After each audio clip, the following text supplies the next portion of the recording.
Povo meu, povo rubro-negro, Flamengo ontem derrotou o Cruzeiro por 2-1 no agregado, né?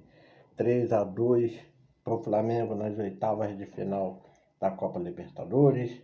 No primeiro jogo, o Arroio tinha feito para o Cruzeiro e o Paquetá empatado para o Flamengo. E ontem, a Arrascaeta abre o placar aos 35 do primeiro tempo.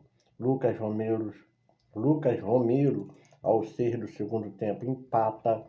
E Samuel Lino faz aos 18 do segundo tempo 3 golaços. Só o Lino, para contar, o Lino deixou um jogador no chão para vingar o que o Arroio fez com ele na primeira partida no Mineirão. Só que o jogador que o Lino deixou no chão não ficou assim, né, Lino?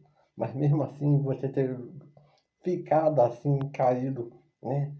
Quase morto no Mineirão, você mostrou que estava muito bem vivo e fez o Flamengo vencer a partida e ir para as quartas de finais, ok? O Flamengo pode pegar o vencedor entre Independente Del Valle e Tolima nas quartas de finais, lembrando que esse jogo ainda está para acontecer.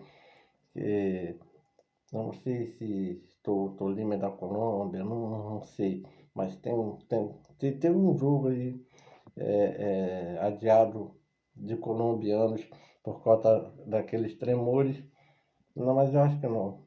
Independente do Vale do Equador, Tolima é do Peru, então vai pegar um equatoriano ou um peruano pela frente, o Flamengo. Rapaziada, por que o Flamengo venceu ontem? Além de ter 52% de posse de bola contra 48%, de 21 chutes, acertar o alvo 8 vezes, diferente do Cruzeiro que chutou 13, acertou somente 3 no alvo.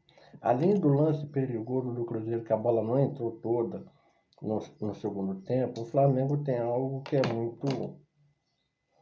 muito forte, chamado culhão e talento, né?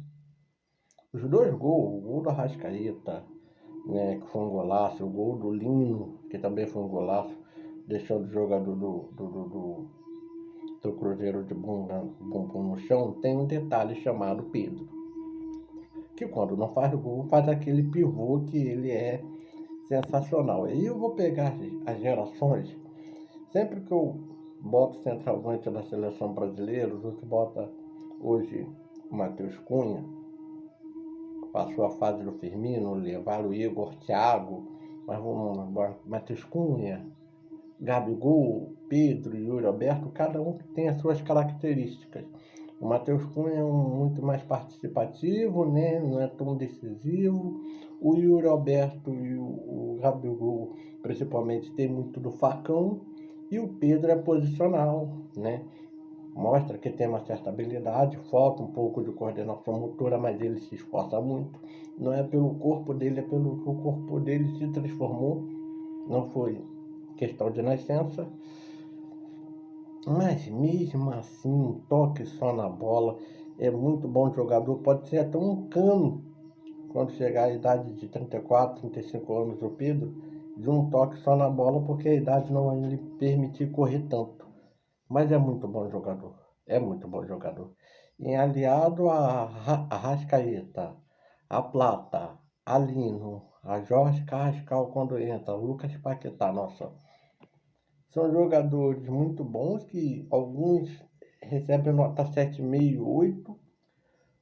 Só que o Pedro e o Arrascaeta, ele recebe muitas das vezes 8, 9, 10, 8, 9, 10, 8, 9, 10 desse elenco do Flamengo. E muitas das vezes essa nota é por conta desse poder de decisão. Do Pedro de dar, além de fazer muitos gols, dar esse tipo de assistência, 2 vezes com a parte externa do pé, e, se eu não me engano, a parte direita, corpo de costas para o gol. E o Arrascaeta pela facilidade de fazer gols, né? Voltando a falar que o gol do Samuel Lino foi muito bonito também. O gol do Lucas Romero também foi muito bonito. Um golaço no ângulo. Meu pai falou que houve falha do Rossi, mas para mim não teve como pegar. A diferença do Cruzeiro, do Arthur Jorge, que a gente vai pegar muito. Eu já fiz um vídeo aqui sobre o Luiz Castro e o Arthur Jorge, né? A diferença é o seguinte: eles não têm jogadores no auge.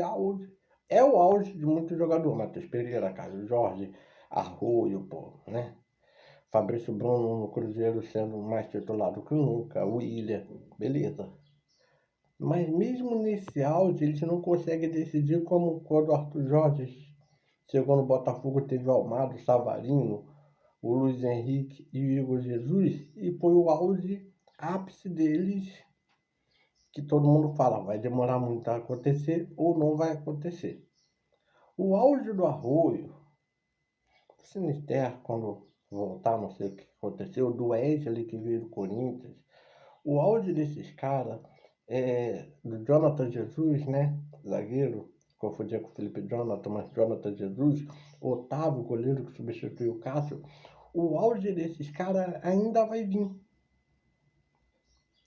E se você pegar muito o ano passado do Cruzeiro, eles perdem para o Corinthians nos pênaltis, 2 pênaltis perdidos, aquele pênalti polêmico do Gabigol com cavadinha que o Hugo Souza pega, mas eles não conseguem também continuar na entoada, acho que para tentar esse título. Vai chegar. Não foi com o Leonardo Gerardinho, Tite saiu e tal, viu Arthur Jorge, possa ser que dê muito certo. E eles ganham o título. Mas ainda não é o auge, o ápice do Cruzeiro, que esse ano é a terceira força do futebol brasileiro, que passou um tempo sem o Fluminense, o Grêmio de 17 a 18 chegou a ser uma primeira força, empatado ali com o Palmeiras, o Botafogo já passou muito por isso. Talvez não seja o auge desse time do Cruzeiro como foi o do Corinthians com Memphis, Garro, Bidon, Yuri Alberto, eles se consagrando e dizendo, nós podemos buscar um título muito grande. Mas está no caminho. Só que quando vai para o Maracanã, 72 mil pessoas, muito jogador caro envolvido, muito dinheiro envolvido no Flamengo, que também é no time do Pedrinho de BH, é muito, mas muito complicado você disputar. E o Flamengo joga muito bem há anos, desde o Jorge Jesus, e por mais que algum treinador como o Domenech Torrente não dá certo, o Tite, não importa, quando encaixa é muito difícil bater o Flamengo. Então, tá de parabéns o Flamengo, classificado para as quartas da Copa Comebol Libertadores. Voltando a falar, encara o Independiente Del Valle ou Tolima, Arrascaeta aos 35 do primeiro tempo, Lucas Romero empata aos 6 do segundo, Samuel Lino aos 18 do segundo tempo. Então, meus parabéns, Flamengo.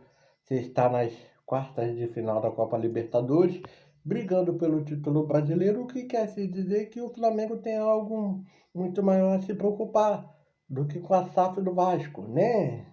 No caso, no Flamengo, se instituição não, mas o BAP, Luiz Eduardo Batista, se preocupa com o Flamengo, com o supervisor de futebol que vai ver onde vai ser os hotéis que o Flamengo vai ficar, com Boto para gerir esse elenco, já que não trouxe uma contratação de impacto, fora o Lucas Paquetá na janela um pouquinho antes da Copa. Então, se preocupa muito mais com o Flamengo, tá, BAP? Luiz Eduardo Batista, BAP, é para você. Flamengo, você é presidente do Flamengo, não do Vasco. Do Vasco, desde que o Pedrinho cuida, se ele quiser vender por Lamarca, ele vai vender o, o, o filho do Lamarca, o Marco Faria Lamarca, não é filho da Leila Pereira, é enteado e é filho de uma outra socialite que foi dona do Banco Real e deixou de herança para ele, parece que 30 bilhões, segundo o Lucas Pedrosa falou no Charla Podcast semana passada. Então, sossega o faixa aí, pensa no Flamengo, para o Flamengo disputar aí o Penta, né, da, Copa Conmebol Libertadores. Valeu, galera. E o Cruzeiro brigando ainda, respirando no Campeonato Brasileiro em busca de título, que é o que falta para essa geração do Cruzeiro, de Matheus Pereira, William, Arroio, título. E que vem esses títulos. Tem Fagner e Cássio, por exemplo, que sabe muito bem como é o caminho. Valeu, galera. Fui.